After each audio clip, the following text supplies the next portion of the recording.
Pittsylvania County Fire and Rescue Commission meeting to order. Date's March 9th, 2023 at 6:30 p.m., 39 Bank Street, Chatham, Virginia, 24531. Can we get a roll call, please? James Holly. Here. Ben Meeks. Here. Alan Casper. Here. Ward Rowland.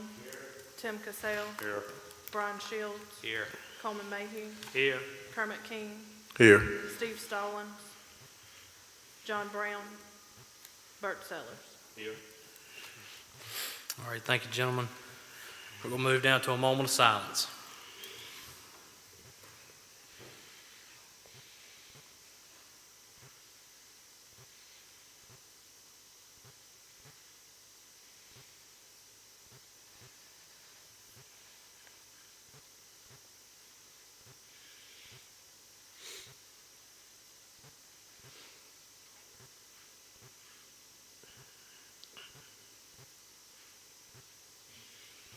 All right, thank y'all. We do stand for the Pledge of Allegiance. I pledge allegiance to the flag of the United States of America and to the republic for which it stands, one nation, under God, indivisible, with liberty and justice for all.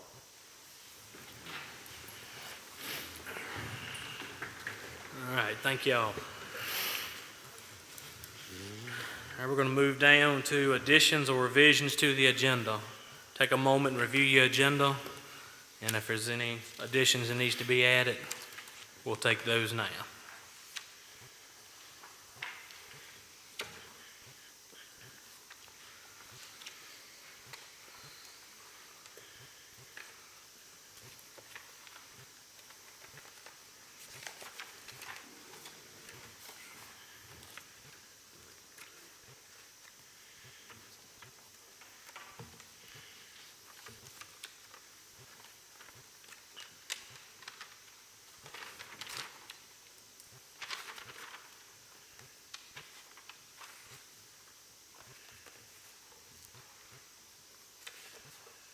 All right, gentlemen, do I have a motion to approve the agenda? So moved. All right, got a motion to approve? Second. And got a second. Roll call vote? James Holly. Yes. Ben Meeks. Yes. Alan Casper. Yes. Ward Rowland. Tim Cassell. Yes. Brian Shields. Yes. Coleman Mayhew. Yes. Kermit King. Yes. Bert Sellers. Yes. All right, that's going to bring us down to item 7, minutes approval. Take a moment, review your minutes, please, from February.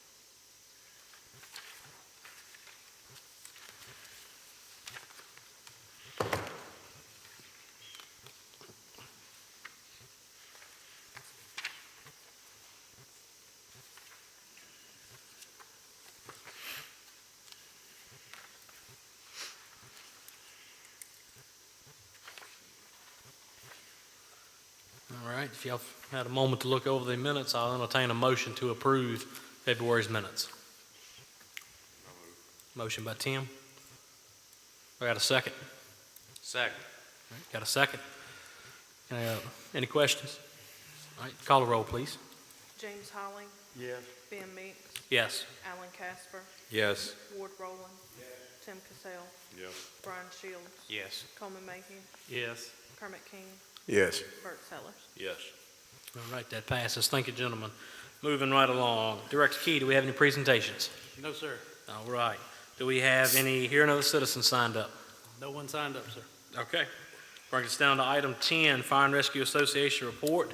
Chief Fowler's in the city working, so we got Mr. Matt Hunt. Welcome to the seat tonight. Thank you. We have nothing new to report. Oh, man. I have to tell Dean to skip the next one, too. You got to do some talking. That's right. That's right. All right, we appreciate that. We're moving on out of here. We're going to make dinner. County staff reports. Director Key, please. All right, Just letting you know, the 4 for Life funding, we completed it. I know on here it says we was waiting on one department's paperwork. We did get that turned in. We did get it completed. Everything sent to the state today, so that's all completed for this year. Reminder of the ATL funding, that's for the fire programs. You know, any funds for firefighting equipment, firefighting apparatus, it's reimbursement. So that's a pass-through funding from the state. EMS inspection started up. We had ours last week. We passed. My understanding, Tunstall had theirs this week and Cascade, and both passed the EMS inspections. So they're coming around doing the inspections. Reminder of the training. We've got a tabletop training exercise with the Sheriff's Department on April the 6th at 1 p.m. at the Ag Complex. We're asking representatives from every agency, if they can, to please contact me so I can put your name down. So that way we can have, as many people as possible to be able to attend this training.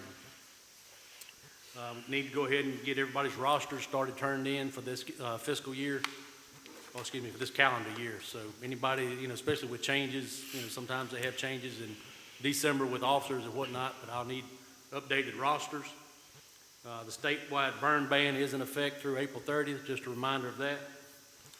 The Board of Pharmacy, Public Safety did pass and was approved by the Board of Pharmacy for our controlled substance registry number. We received a license last week. If anybody needs help completing that, just call the office. We'll help you as much as we can with it. And one mutual aid agreement, we did get the Franklin County mutual aid agreement signed, both parties, and approved just this past week. Copies were sent out to everybody, so we can update that file. That's all I have, sir. Awesome, thank you. Any questions for the director? Just a couple comments. Have you heard any word back from Campbell County? No, sir. Okay, I spoke to one of the chiefs over there today, and he said he spoke to their director and said that they were reviewing it with the attorney, but they were still looking at it, the mutual aid agreement. Also, how many agencies, it's probably all of them, the ATL money, ATL locality money, do we have outstanding? You got a bunch of them.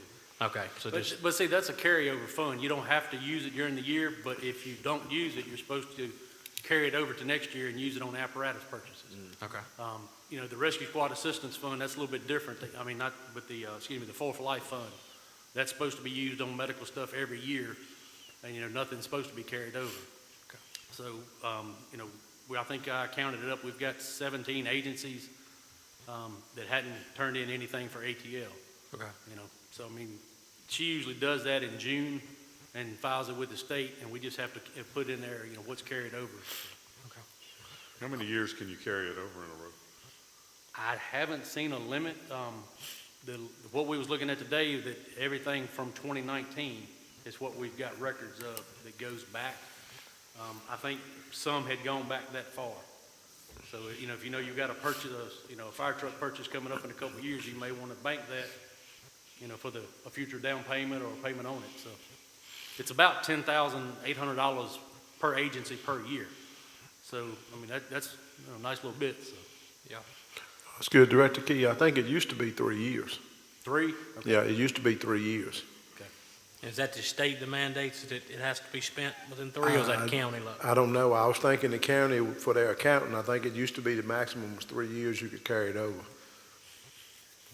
Question we might could ask him, Vanderhaar, just for curiosity. Well, I mean, we can research it.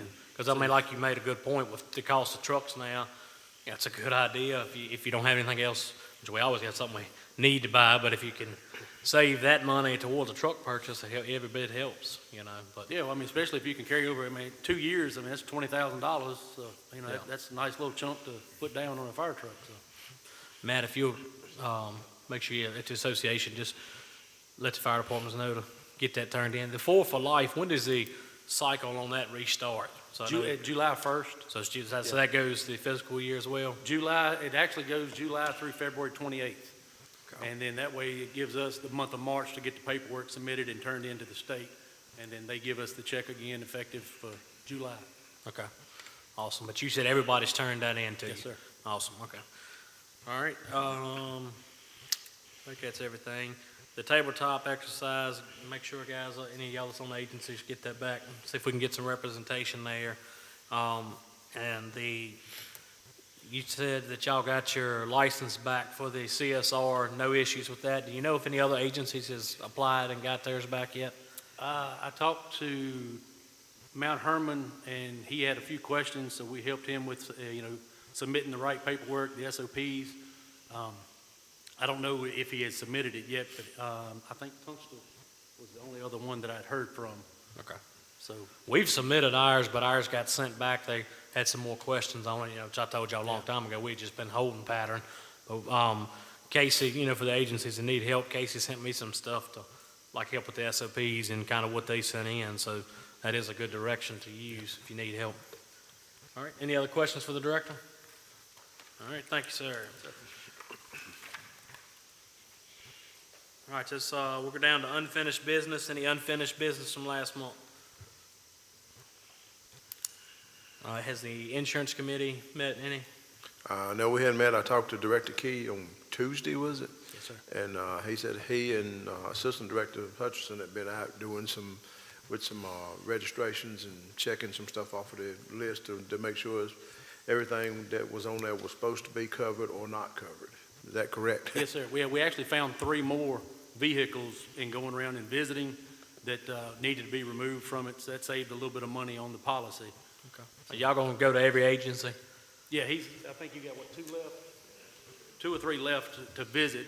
And all we're trying to do is make sure everybody's got the registration cards, definitely for the insurance, for the EMS inspection, but also trying to check and make sure the insurance cards match up to the vehicles. Okay. The one thing I'm gonna work on next is dealing with the liens that are on the insurance. If some of them have been satisfied, that would bring it down a little bit more too, so. Okay. Awesome, thank you. All right, any other unfinished business? All right, that moves us down to 13A, new business, Board of Supervisor Communications, Mr. Vic Ingram. Thank you, Mr. Chairman. Some of y'all might remember the ex-Dan River supervisor, Mr. Joe Davis. He's enjoying a voter-induced retirement. Well, he did a FOIA the other day questioning what I did with my stipend, because I'd made a comment for all of 22. I was going to take that stipend, put it in an account, and make a presentation to the Fire and Rescue Commission for the memorial. And so not only did all of the monies that I received for 22 from Fire and Rescue meetings, but also the social services meetings I attended. And if you recall, not that long ago, I presented a check to this commission, well documented, but apparently that's not good enough.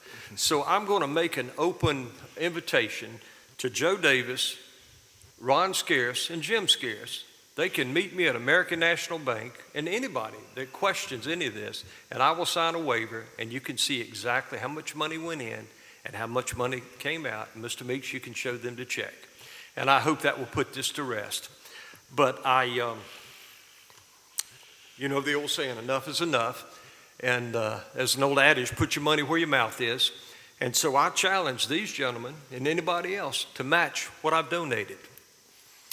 But I also want to encourage you guys to take advantage of the stipend. You may need gas money, you may not. But the money is there for you coming to these meetings.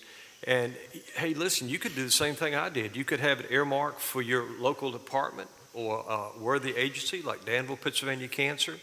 But it's your money, just like the money that I received. And what I chose to do with it was my business.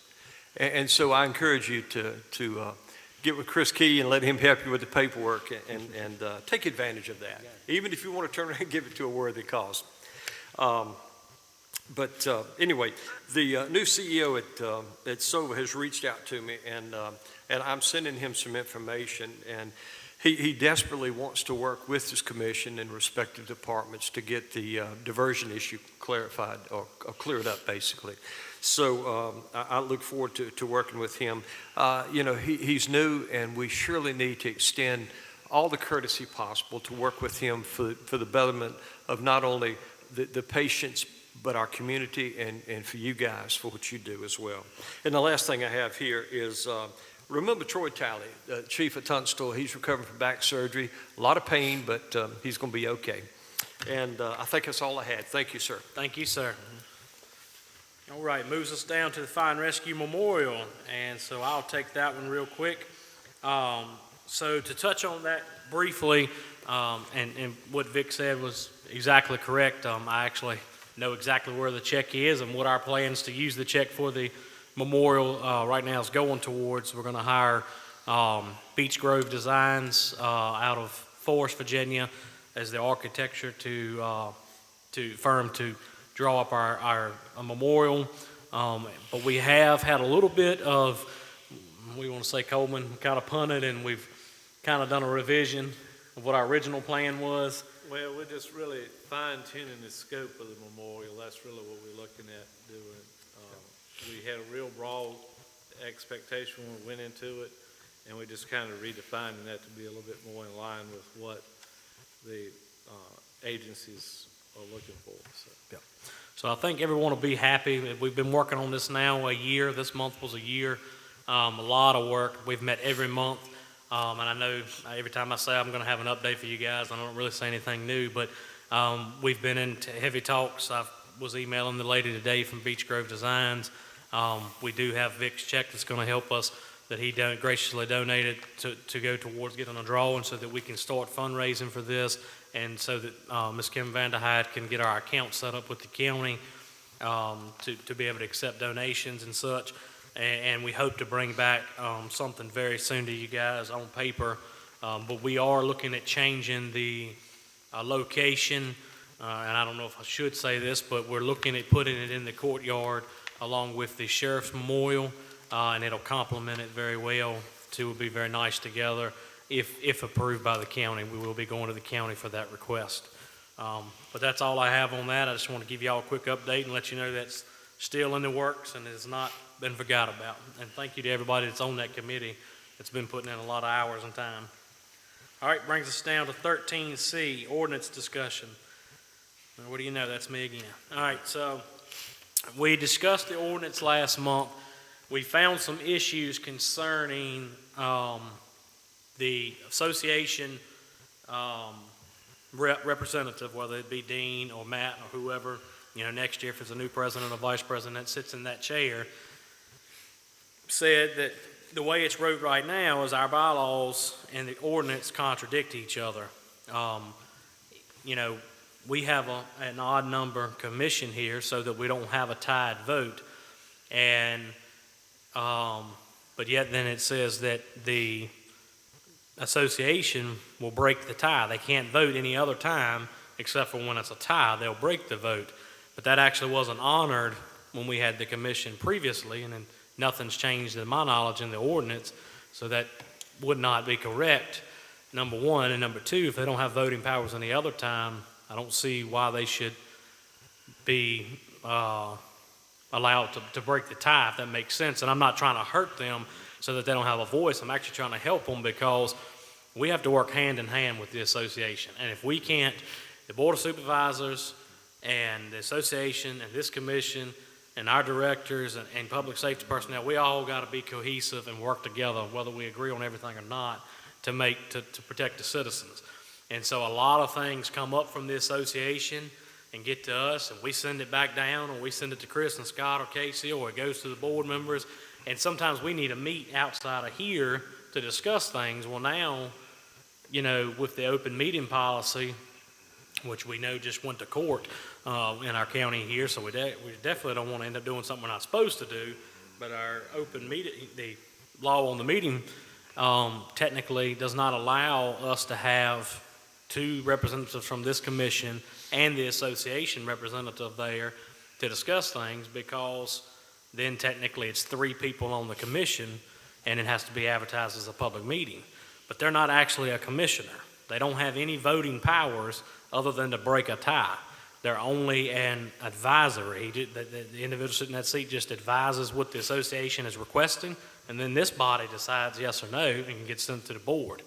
So that's why we're asking for a change in the ordinance. I got an email from Chris Key asking, Vaden is asking, what exactly does this commission, per our vote last month, what exactly do we want changed? And so I just want to bring it up again tonight, and it's really two parts. Really, this is two parts here that I want to discuss on the ordinance. But the first part is, are we all in agreement that The association is a non-voting member. They're just an advisory member at this seat. They're no different than Chris Key, for example. Chris Key is our director, but he brings us information. He doesn't vote. That's what we see the association at. Is that correct in saying before I respond to Vaden Hunt, the county attorney? Yeah, I think that's where we said it last meeting. That was my understanding what we voted on. I thought it was well spelled out, but Chris, do you know? Vaden wanted a letter from the commission stating how you wanted it worded, so. Okay, Basically, we're gonna remove that voting altogether. right. That'd be the only change as far as on that end. Director Keenan, does that letter, I mean, because usually you make the packets and stuff, can I send you an email with what the commission concurs on, and then you send it to Vaden, or does it need to come straight from me? I just want to make sure we got everything right. Either way, I mean, just whatever you want to recommend, put it in letter form, you can send it to me or Vaden, either way. Okay. Ben, Yes, sir. just, does that terminology, non-voting member, is that sufficient? Because technically, the word member is still there.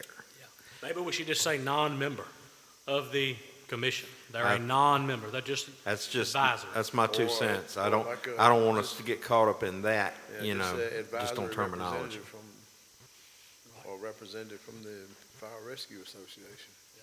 Because I'll give you an example. We discussed the insurance a moment ago.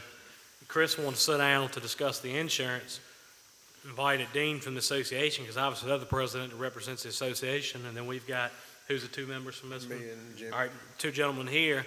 Well, then technically they couldn't meet, because without making it a public meeting, you gotta have a public space, it's gotta be aired, blah, all that stuff. And nothing was trying to be hid from the citizens. It was just to discuss insurance to bring back to this meeting.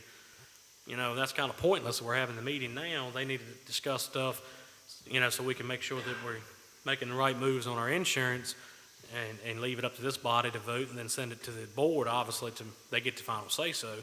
And so it just hinders us. And it's several things. Your budget, we've beat heads together on the budget because we can't all get together. It's mostly phone tag, and then things get skewed and we don't understand where we're at. So I think you're correct. Maybe I don't know if maybe we should make a new motion, because we put that in a motion last month to make them a non-voting member. Let me look back. So, I would just make the motion to make the fire and rescue a representative to the commission.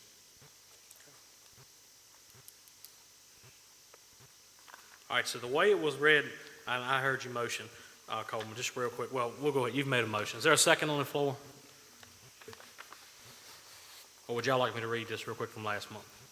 Okay, I'm sorry, Coleman. I'm not trying to be out of line, but so last month we said, I make a motion to remove the association of any voting privileges and make them a reporting member to the commission. And I think you would be correct with your, because we still left member in that, so I think you'd be correct with your motion. So state your motion again. So the Fire and Rescue Association will only be a representative to the commission. Okay. Ben, do we need to rescind last month's motion before we proceed with this motion? Well, that had already been passed. Yeah. What we're doing is we're making a motion to change that. Yeah. Okay. You're just making another change to it. Because nothing's been sent forward yet. The county attorney reviewed it, and that maybe was his reason for asking for it in writing, so we can make sure it's exactly what we wanted to say.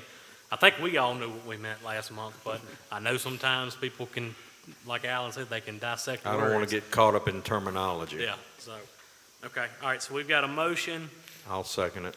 second by Alan Casper. All right, any questions on the motion? All right, roll call vote.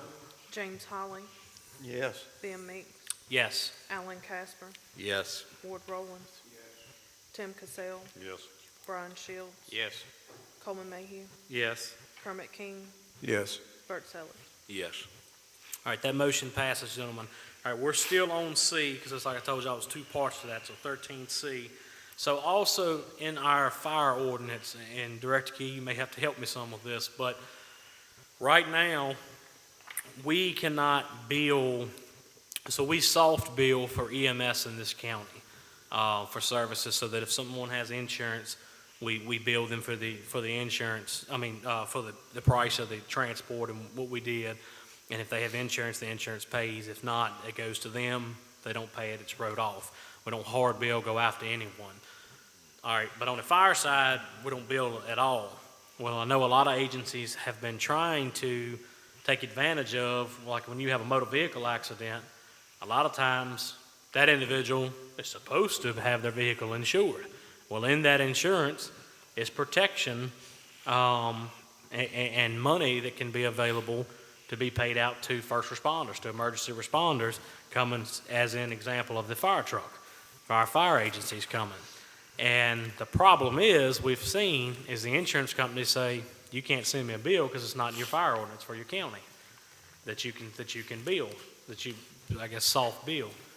So I'm not asking for a change tonight because I haven't actually sat down and read the ordinance lately, but I'm thinking we should, as a committee or a commission, discuss this and maybe even put together like a subcommittee to review this and bring back a recommendation. I know I've heard a lot of agencies say they would like to be able to take an advantage of that, because if the individual was paying for their insurance and we're just soft billing, we're still not going after any of the citizens themselves. We're just trying to get what the insurance is willing to pay. Right now, the insurance companies say, well, your county ordinance doesn't say that y'all can do that, so we don't have to pay you, and they write it off. So I just want to get y'all's thoughts on that. I know it's some fire chiefs on this commission, so y'all speak up. Yeah, something needs to be done. We need to be able to recoup some kind of money on all these calls we're getting, not just for wrecks and car fires or whatever, but actual structure fires too, because it's in their insurance for coverage on that too. Some are $500 and some are $1,000. So I wouldn't limit it just to wrecks and car fires, whatever. Well, speaking, and I think I can speak on behalf of Renan, and we've discussed this before, we are volunteer and we don't intend to bill.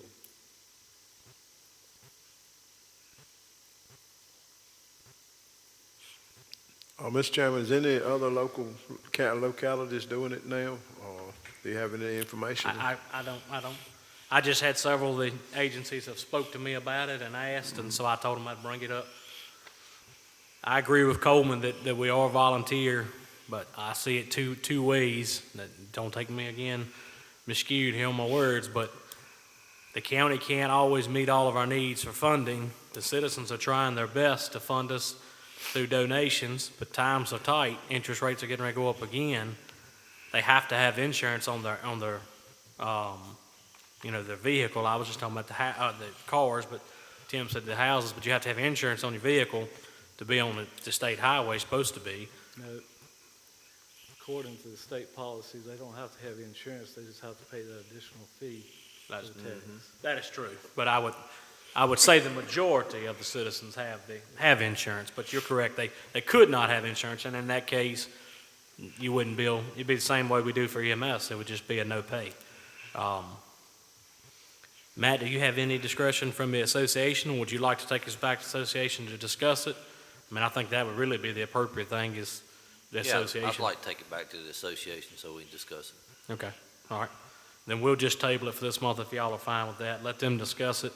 And if y'all see no need to take it forward, I'm cool with that too. Just trying to make sure that the individuals in my area that asked me to bring it up, I brought it up. So thank you, Matt. All right, moving to 13D. SOG revision of radio procedures. It's going to be Chris Key, Director Key. All right, the association brought back a recommendation for an SOG change for the recommended radio operational procedures. I attached it. I wish everybody would please review it. I know it's a little bit lengthy, but it made some small changes in there on the way we communicate with CCOM. So if everyone please review that. What struck out was part of the old, and what's in bold print is the new part.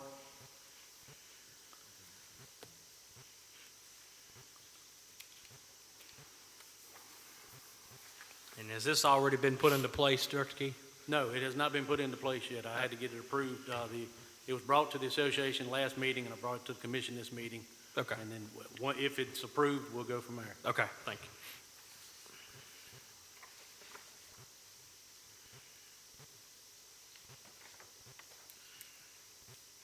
So this is a recommendation coming from the association? Yes, sir.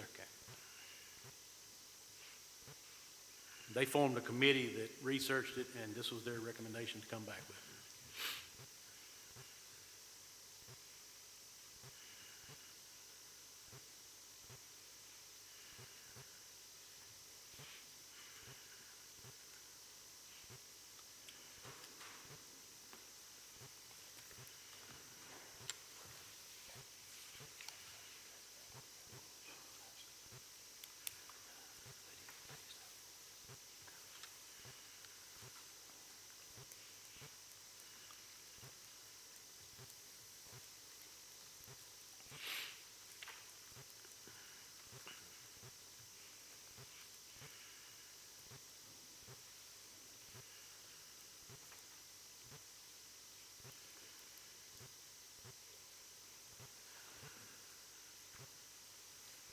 And I think the biggest purpose, Matt, you maybe can explain this better, for the change is, where it's striking out, once arriving on scene, members should switch to the assigned TAC channel and utilize that channel for the duration of the incident. They're striking that out. So you're going to mark en route on CCOM, and then you're going to switch to 4 after that and check in from there. It's to keep traffic down so the firefighters inside and command can communicate with each other pretty much, from what I gather. Yeah, it's either operating on whatever assigned TAC channel or your station's talk group. Yeah. So that way, you know, when you're the incident commander and you got people inside, you don't want to have to hear, where's the address, or, do I take a left or right? Right. So just to try to clear that up so he has got better control of what's going on. Right. Yeah, it really, that's just no-brainer there. I think it's good. I think a lot of this came about after the fatality fire we had over there on 29, right off 29. Firefighters was trying to pull the individual out, unfortunately deceased, but they made a good push on the fire, but some people were trying to ask for directions and mark on scene, and they were still trying to keep the mic from the inside, say they had the victim and was trying to get a way out. And this discussion started heavy then. That's been a while. Mike Lee was still here at that time, but it's been in the making to rework some of these. So I think it's definitely a safety need. So I make a motion to approve the SOG that's in our packet here. It's been proposed. Can I ask a question? Yes, sir. The part where, once it's under control, the members they're going to use the TAC channel, but CCOM will not be monitoring. Why would CCOM not be monitoring that until the incident is complete? In case, you can still have something go wrong. That's a good point. I know when Bedford, year before last, when that girl, which granted the fire wasn't out at that time, was obviously still very active, but that girl that got severely burned and almost lost her life, she didn't, but she was a firefighter for Bedford County. Command didn't hear her calling for a mayday. The only one that heard her was actually dispatch, because they were monitoring the channel. And the dispatch is the one that notified the on scene, hey, you've got a mayday. Well, it's just like the fire we had the other day. Incident commander didn't hear some of the transmission. And CCOM actually called back, got their attention,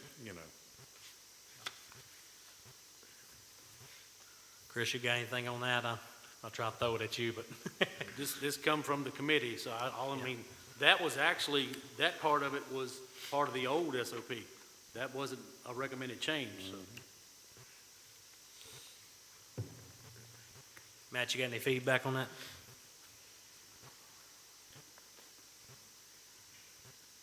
We might need to go back and revisit it to where they monitor it.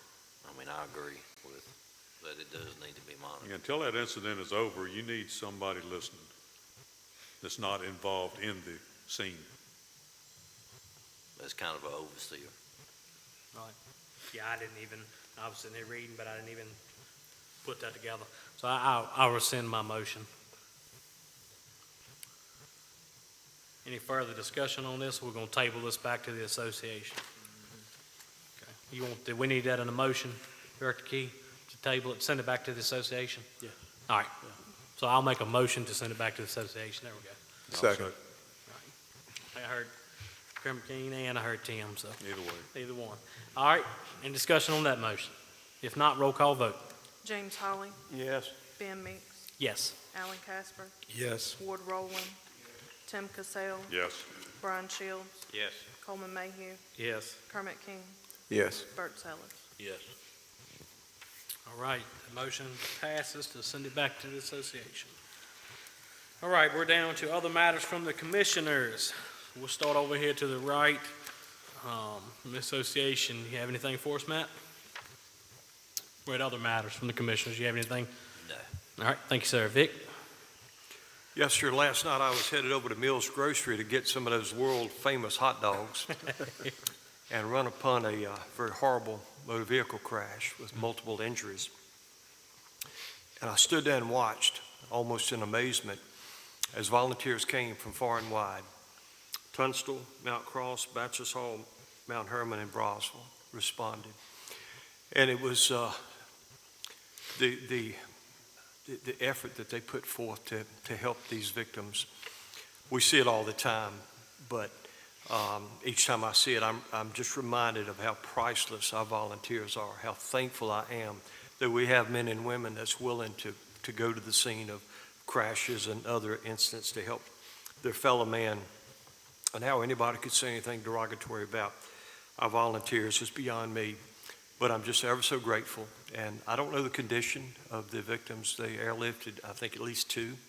But do remember those families. But I just, again, wanted to thank everybody for serving us and serving us very well. Thank you. Thank you, sir. Appreciate that. Commissioner Casper? Actually, I do have a concern. Okay. I have a big concern with firefighter safety with regard to these solar farms. It's something we've asked about, it's something we've talked about, and it's something we really haven't received any, in my opinion, satisfactory answers about. We've got solar farms now that are, in excess of 1,000 acres, many of them in rural areas. We have these rural areas are served by volunteer fire departments that are very far apart.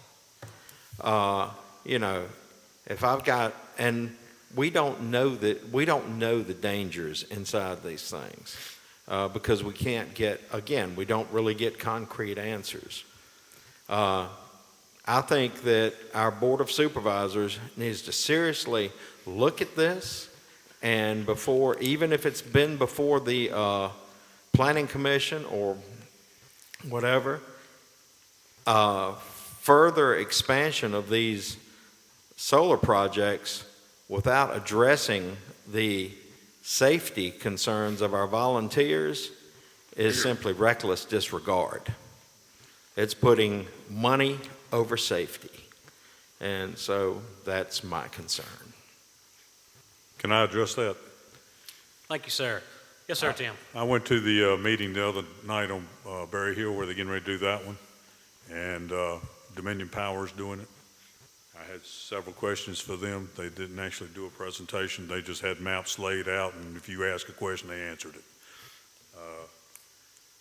From what they told me, if it catches on fire, let it burn. All I asked him was if they have retention ponds where maybe we could get water out of, and a road access all the way around the project so we could stop it when it got to the fence. So that's all I could get out of Dominion on that. But as far as they're concerned, let it burn. I have a comment on it as well. So, we've had a fire in a solar farm. Scott remembers, I got him to come down there. One of the first ones in the county, we had a fire down there, a real nasty fire of a big battery box. They said it cost about $1 million just to replace that one box. But we were told the roads would be upkept and nice and neat so that first responders could get in and out, especially during the construction phase, and they were not. We washed trucks for hours after this call and we couldn't even get our engines down there. We had to stretch a booster reel off of a brush truck and feed a hose from the tanker just to get to the fire because the roads were so sloppy.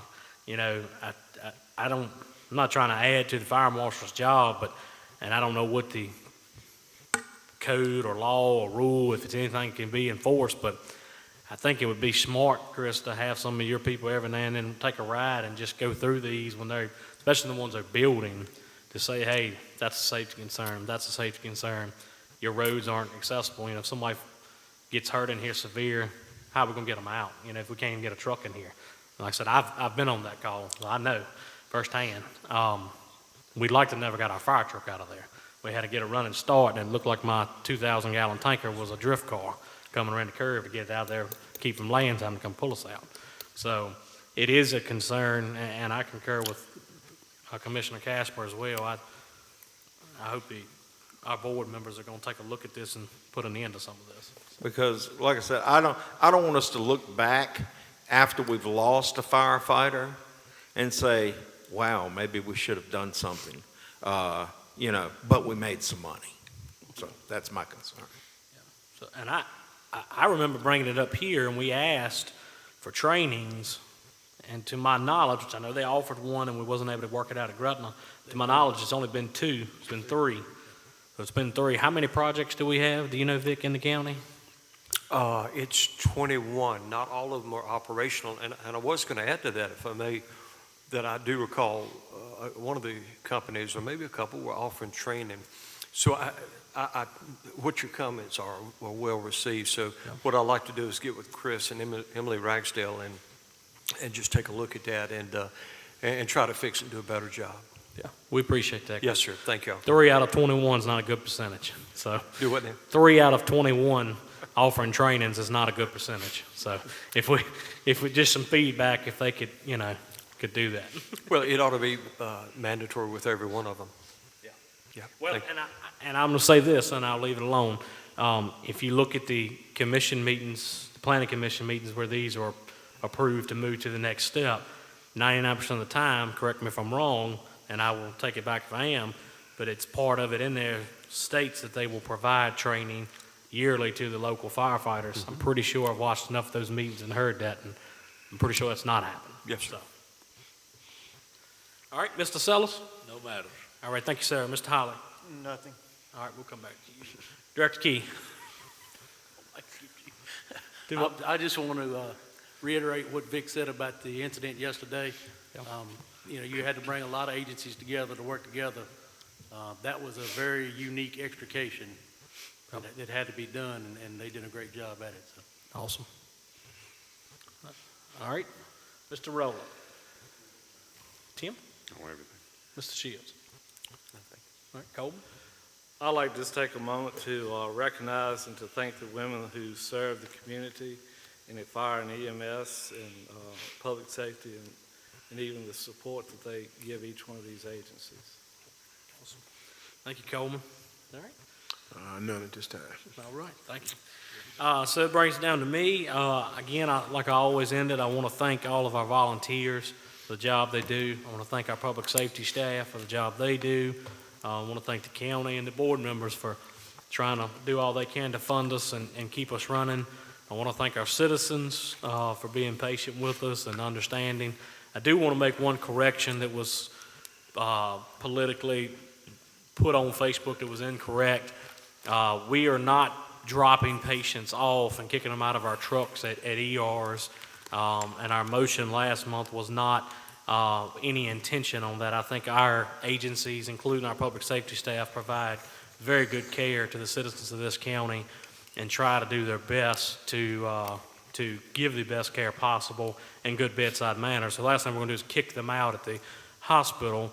We was merely stating what the state, if you watch meeting before last, because they're all recorded now and archived, what the state's recommendations was. And they oversee these folks, and that's what they told us to do. That wasn't made up by the Public Safety Department. That wasn't made up by the association. It wasn't made up by this body. It was what the state man stood right there and said to do, to file a complaint and tell them we're dropping the patient off here because we don't have the resources to drive from Danville to Lynchburg taking patients back and forth. when we have calls continuing to rise and rise and rise, and we don't have the funding or the volunteers or the public safety staff to adequately continue to cover that amount of calls when you got trucks that far out of position. So I wanted to correct that statement, and if any of the citizens needs explanation, I'll go deeper if they just give me a call. Lastly, I want to thank, I'm not sure who's going off. I think, Coleman, this is your last night possibly, and maybe it was one more. Who was the other one, Director Key? Well, we don't have a representative for the Stanton River District. Mr. Mayhew got redistricted, Okay. so it'd be between Mr. Brown and Mr. Mayhew on the vote as to who gets that spot. Okay. But like I said, we're still needing a person for the Stanton River District. Okay. All right. Well, either way, Coleman, thank you for your service here, and gentlemen, thank y'all for your service. If there isn't anything else, we'll adjourn. Appreciate it.